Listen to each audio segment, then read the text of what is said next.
Welcome to the Sacred Emergence Podcast. I'm your host, Michelle Wong, and I'm so thrilled that you're here. This is a place where you'll be guided to living your most aligned life so that your truest, most radiant self can emerge. We'll be jamming on topics ranging from spirituality, entrepreneurship, to wellness and lifestyle design, and everything in between that can support you to grow, evolve, and shine, all the while not taking ourselves too seriously.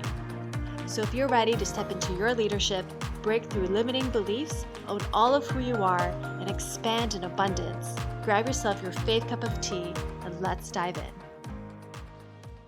Hey, welcome back to another episode of the Sacred Emergence Podcast. It's Michelle Wong.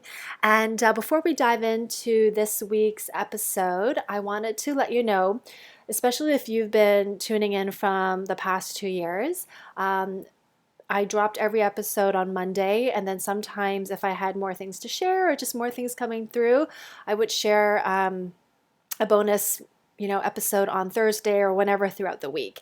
And just to let you know, because I forgot to share this in last week's episode, that I'm shifting the weekly episodes to be on Tuesdays now. Tuesdays is the new day of the week to expect new episode drops. So I wanted to share that because I forgot last time. All right, so this week's episode, I wanted to talk about releasing identities that no longer serve us, and also share with you my journey around releasing the good girl, people pleaser identity, as well as why I am no longer part of the Catholic Church. And I should preface this with, this is my experience, my journey, my own perspective of what was important and of value to me with my values. And so this is not to diss. If you're Catholic, if you are religious, this is no way like me dissing you or your beliefs or anything like that. This is just my journey. So I wanted to preface that. Okay, so I grew up in a Catholic school. Well, I went to a Catholic school growing up, and I don't know if you've been to a Catholic school before, but it's pretty like, you go to mass, all the things, reconciliation, confession, what was it? All the other things, communion, and what's the other one when you're in 8th grade? When you declare you're going to be a Catholic for the rest of your life, it's like, it starts with a C. Anyways, it's like you're basically dedicating yourself, right? When you're in 8th grade, which sounds a little bit ridiculous because it's like kids are only just following along, right? Confirmation, that's what it is. Confirmation that you're going to be a Catholic forever. Anyways, I did all that. And I was a good Catholic girl. Like, I was a good Catholic girl. Like, I was just, following everything to the T. And I really, for me, and it took me until I was almost 30 to really just to dig a little bit deeper with my relationship to the divine. And I still use the term God. I know that for some who aren't religious, God might be a word that is quote unquote triggering or activating. Like, it just, God has such a big, it comes with so many connotations, right? So, but I still use the word God, and I'm still very, very, very deeply spiritual, and it took this unraveling with my relationship to me being a Catholic, and unraveling all of that I finally I came back to myself and what my values were. So as someone who grew up in the Catholic Church and was raised Catholic, I would say raised Christian. I mean, if anything, my mom really wanted me to believe in God, and sending me to Catholic school was the closest thing. But as a young girl growing up, I had such a strong relationship to God that I enjoyed going to church. My aunt is Christian, and I wanted to go to church with her every Sunday because I just felt like I just really felt I want to know God more. I want to deepen my relationship to God. I want to be a really good human being. And so, with, especially in the Catholic Church, I know there's, between the Protestants and Catholic, there was like this whole thing, right? Anyway, with all that to say, not to go off on tangents here. Anyway, all that to say is that I really like my identity to being a good human being really it really connected to like my relationship as a Catholic. There's a lot of identity all tied up in there. And so basically, for most of my life, all the way up through my late 20s, that was who I was. And things started shifting around like my late 20s. And some of you may know, I signed up for like a 6-month program for a women's empowerment program, so to speak, in New York City. And it was interesting as to what led me to say yes to it, because it was in New York once a month. You know, I had a full-time job back then, and also had my sight on going back to school to study naturopathic and Chinese medicine. You can tell this is like during my Saturn return, right? Just a lot of things starting to change and shift. But there was something that was within me that just felt like this fire that just wanted to come out from within me. And yet there was like it was being silenced in some way. And I remember talking to my then boyfriend and just telling him about this program, and how like I took dance classes at that time. And I said, you know, with this particular dance class that I love, this teacher, she would invite us to really celebrate ourselves before the beginning of class. And she would ask, you know, for participation if anyone had anything to celebrate. And I just loved that, you know, it was just such a different way to start class. And she talked about this program in New York City and how she was, you know, like as a graduate of it, she just loved it, and it got my curiosity. And so I remember talking to my then boyfriend about like the whole thing, and I was like, you know, she invites us to celebrate about ourselves, and I really like that. And I just feel like sometimes it's not that easy to do that. And I said to him, you know, I just remember like years ago, not years ago, I think now it's years ago that I'm telling this, but back then, it was probably like, you know, a few months back or maybe a year back. I was doing a Pilates training I used to teach Pilates, and I was doing one of my trainings. I remember the instructor, he had us, you know, be grouped up in pairs. And part of the exercise was with our partner to share 3 good things about us and 3 negative things. And I might have shared this story in the past. But I told my then boyfriend, I was like, you know, like, I just remember not being able to come up with 3 positive things about myself. And the other person I was partnered up with, she was also a woman, and she also had trouble sharing it. Like, it was just like ridiculous, like now thinking back, right? But talking about the negatives about ourselves, easy, easy, easy, easy. And I just remember when I told my then boyfriend about it, there was this like catch in his eye, and he said, okay, if you were to ask me to talk about 3 good things about myself, no problem, here they are. If you want me to talk about 3 negative things, I'd be searching, and I don't even know if I can find 3 negative things. And when he said that, I was like, oh my God, you know? And I was like, I'm signing up. I'm signing up for this program.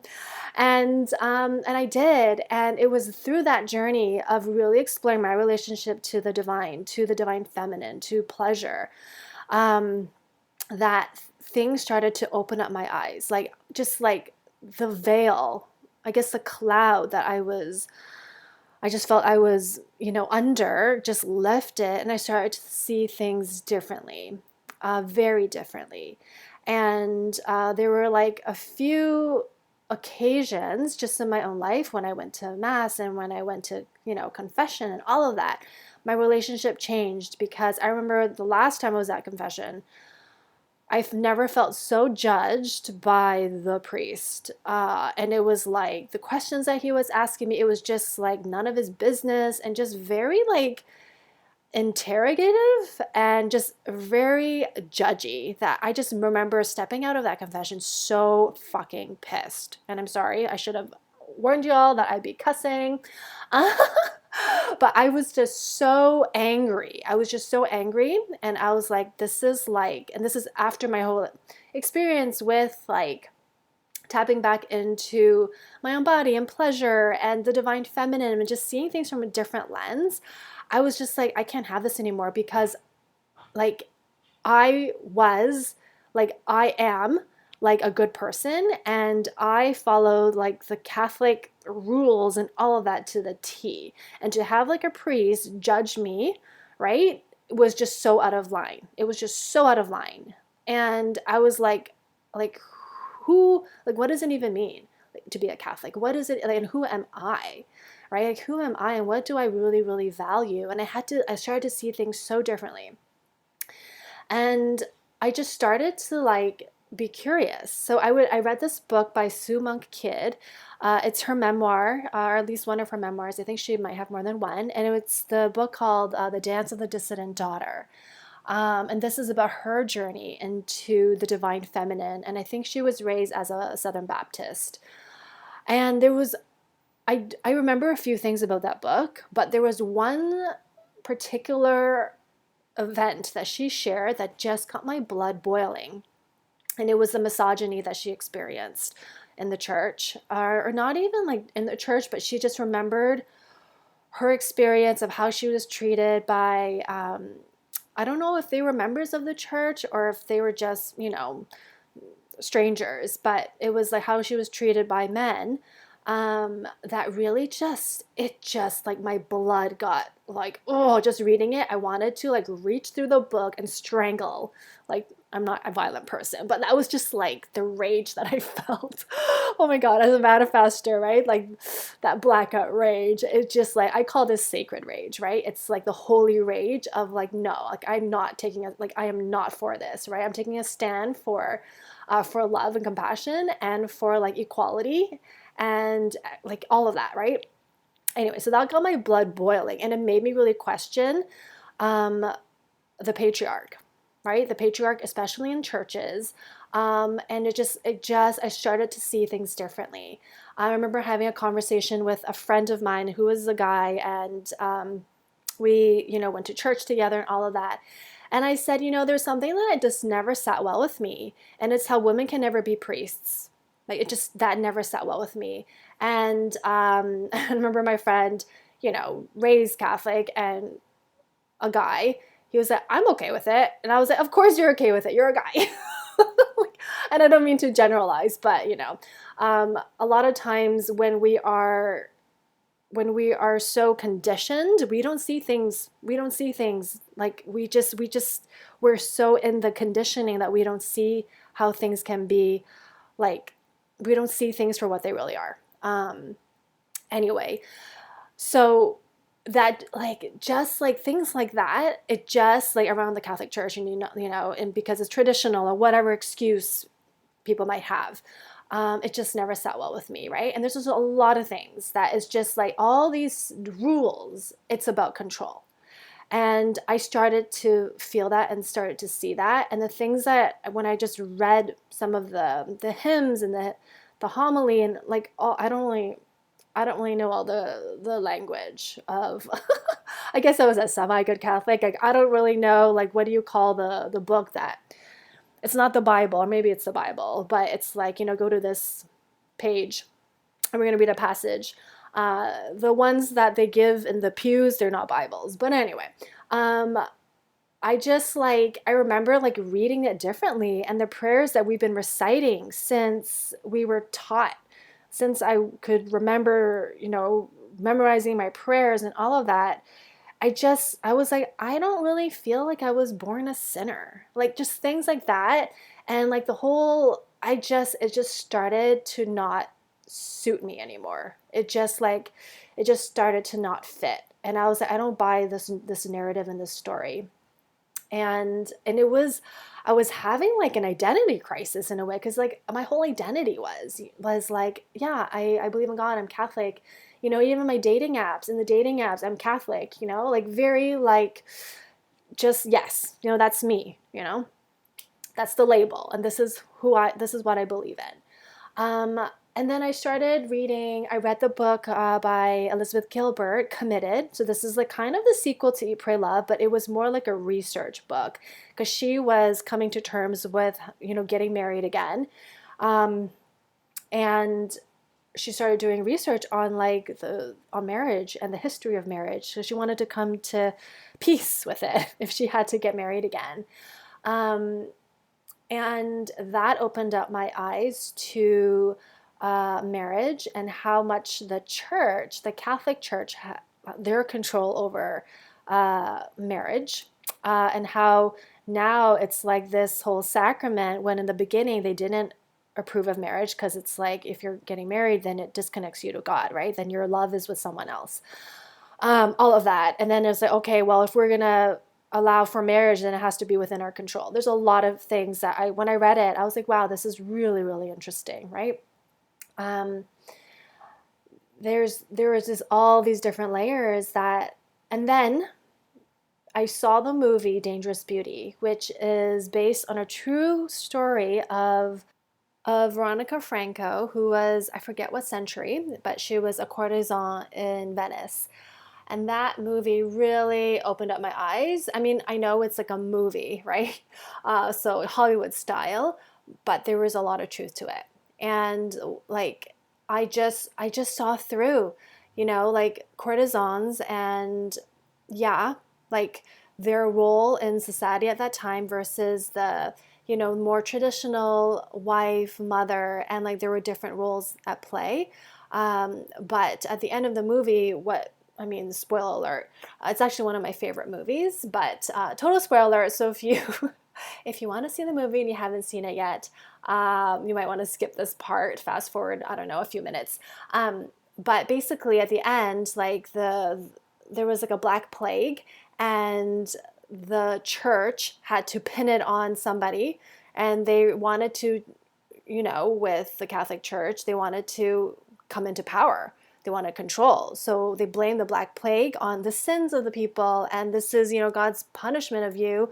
And it's all of the courtesans' fault, right? So all of the men who were actually, with the courtesans and totally supportive of the courtesans, when they were being persecuted, it's like the men started to turn against them. And so that really that did not sit well with me.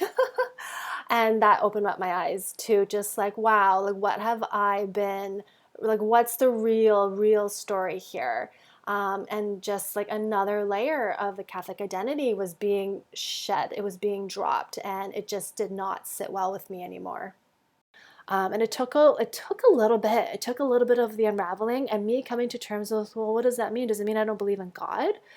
And I realized that I linked my identity, my relationship to the divine, I linked it to being Catholic.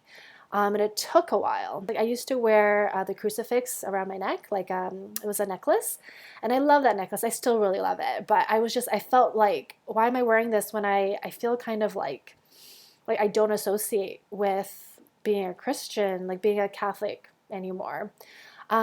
Which is interesting because I love Mary Magdalene. I read the book Mary Magdalene Revealed. That's one of the books that I still recommend people read.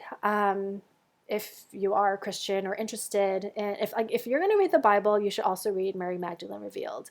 I have nothing against the Bible. I feel like if anyone's going to read the Bible, we have to know that the woman's narrative has been plucked out of it.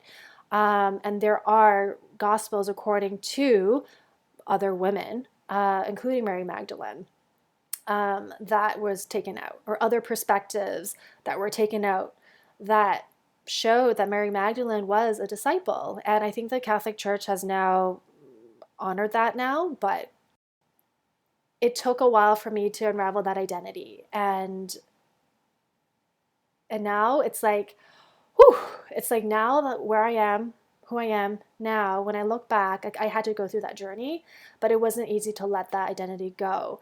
It took a few years. And I remember the last time I was at church, I was in Portland because I was studying naturopathic and Chinese medicine, and I was with a friend, a classmate of mine, and we decided to go to church because it was around the holidays. And she knew of like just my own journey. And I remember after we left Mass, my friend was like, I would go back. And I said, I'm not. That was the end of it for me. It was just not in alignment anymore. And that was I don't know if that was the beginning of me releasing that good girl people pleaser identity, but it definitely was definitely like a, what's that? A little mark in my timeline, like a highlight in my timeline of me coming back to myself, of me deconditioning the narrative that was trying to control me. And I have a lot of opinions around a lot of the I guess the rules and the things around Catholic Church, right? Including pro-life and pro-choice, which is a really hot topic, and I have a lot of thoughts around that. It all comes back to control, um, and I used to be hardcore Catholic, all of it, and I am no longer because I really stand for sovereignty. I stand for empowering women, and it's all related, right? Misogyny, racism, the patriarchy, the wounded patriarchy, the narrative of control, like all of that. And I just realized that my work is really around guiding women to come back to themselves and to their truth, that you only know if it comes from within. And I had to like change my relationship to God, that the Catholic Church is not going to be a part of it. I do not need a middleman, a priest, to link me to God. Um, and so I would say that I'm even more spiritual, in my relationship to God and the divine and all that is holy is even more stronger. It's more loving. No, none of the judgments that it can come with when we follow a doctrine. So anyway, that was a huge identity that I released. And it comes back to the good girl people pleaser, right? Because it's so indoctrinated in us when we are young. And that's like a big part of my work, of like releasing that identity so we can know our own truth. And sometimes our own truth, like we have to experiment with it. Like we need like other people around us to like, what is it like, what's your perspective on things, right? And just to kind of gauge, okay, well, what feels good when I hear all of this, when I hear other people's perspective, and like what feels good and what sits in my body as, yeah, that feels right, or like that doesn't feel good, but I like this perspective. And we get to curate, we get to decide what is right for us. And then from there, right, allowing for the embodiment of our own truth to guide us, to lead us, and to trust that. And from that place, we can open up to our own magic, to our own genius, to our own, like to see ourselves as the masterpiece, right? That we don't need an external force to tell us, right? It comes from within. And from that place, we are incredibly powerful. Because then when we so believe in ourselves, nothing can take us down.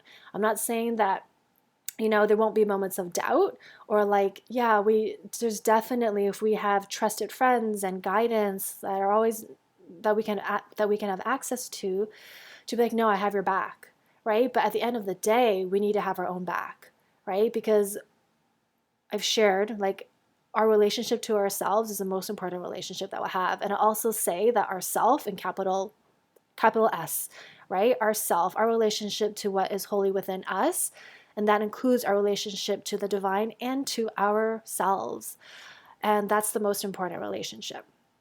So anyway, all that to say, I'm so excited to announce my upcoming offer. And I call it an offer. Like, I've been changing my language about, like, it's not a, like, yeah, I guess you can call it a program, but it's an offer. It's an offering from my soul. It's an offering from like from me and my energy and just my imprint, like, so I love the word offer, because it's an offering. It's called Overflow. Receive yourself first. And it is something that's been brewing within me for a while now. And Overflow it's a high touch experience. It's going to it's going to be like a closed container with like a small group of it's going to be a small intimate group and of women. I'm capping it at 8 people. It's all around exploring our relationship to ourselves, and with that, I mean our divine selves, right? So divine selfishness. Let's explore what that means for us. And it's going to infuse embodiment work and releasing identities that no longer serve us. We'll look through it through the lens of human design, and also embodiment, like movement, and going from our head to our heart, right? Leading from our body and trusting the depth that we have that's within ourselves, and ourself, right? And so I'm so excited for it. I just shared the branding of it on my socials, and I'm so proud of this. So if it's something that you want to learn more about, I'll put a link in the show notes. It's a 4-month experience. It's almost like a mastermind, but not really. Like mastermind, I always see mastermind as more business. This is more like it's an experience. It's more high touch. You'll have one-on-one time. We'll have one-on-one time together. There's also group. We'll have group coaching calls. And there'll be like a Voxer group to get support between the calls, and it's very individualized as well. But the sisterhood, the group, I always find it to be so powerful when we have access to each other and being on a similar journey together. I know that for myself, it's so transformative. So I wanted to offer more of a sisterhood experience, so that the journey gets to, like, the connections that gets to be made, and the journey gets to be very, very rich. And so for those that are interested, I'll put link in show notes. And I decided, just to support this launch, I decided to offer limited spots, one-on-one HD attunement sessions. And the tagline for it is Ignite Your Inner Lioness. So it's not a human design reading, but it is a session to really help you guide back to your power through the lens of human design. I would say we actually go deeper than a human design reading. You'll walk away with 2 to 3 practical suggestions and tips to help you align with your goals, your dreams, or anything that you share in the intake form that you feel like you want more guidance in. And I'm offering limited spots. They must be completed by the end of March, so this month, March 2022. And I'm offering limited spots, and the price is less than what I typically would charge for a one-off session with me. And so I'll put links in the show notes for that too. And what I wanted to offer with these HD attunement sessions is that if you are curious and wanting to join Overflow, and it's a good fit, then you can apply the payment for the HD attunement session. You can apply that towards the Overflow. So that gets to be, I just wanted to offer something as, a way to get to know me and how I work and see if it's a good fit. So anyway, that's what I had for you today.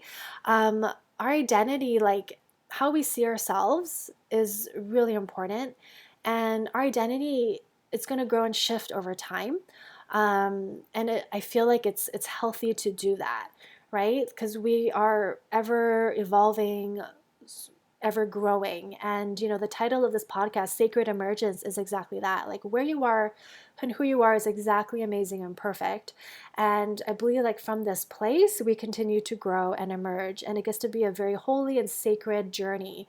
And that still stands true. So I love you. Thank you for listening, for tuning in. If you have, I would love to hear from you. If you have your relationship to the church, to the divine, or just like identities that you're ready to release that no longer serves you, I will share that the people pleaser identity, it is so ingrained that, like, sometimes I'll catch myself and I'm like, oh my gosh, like, I just try to filter myself so that it would be more comfortable for other people, or like, oh, that was such a people pleasing move. Like, it can happen, and it's nothing to shame ourselves on or anything. It's just awareness and committing to releasing it, right? If it's something that we want to do.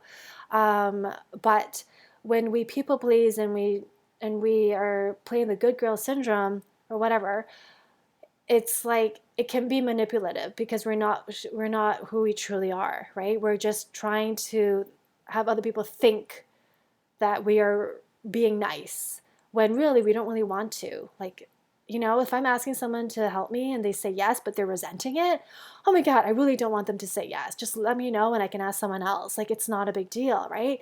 But it's like, we have so much ties to what we should be doing versus what we truly want. And the more we can really be honest with ourselves and come back to our own selves and guide ourselves in that way, I feel like the world will be a much better place, right? And our kindness and compassion and our own understanding of each other, it's like we're all so human, right? And at the same time, we are divine and holy from within. So that's what I had to say. Thank you for tuning in and for listening. If this episode resonated with you, please share it. And yeah, that's it for now. Stay tuned for more, and I'll see you soon. Cheers. To help you feel more supported and nourished in your body and nervous system, you're invited to download the free I Am Supported meditation in the show notes. May you feel grounded in who you are as you become the fullest expression of yourself. Thank you for listening to the Sacred Emergence podcast. Make sure you subscribe so you don't miss an episode, and thank you in advance for sharing with those who can benefit. Until next time.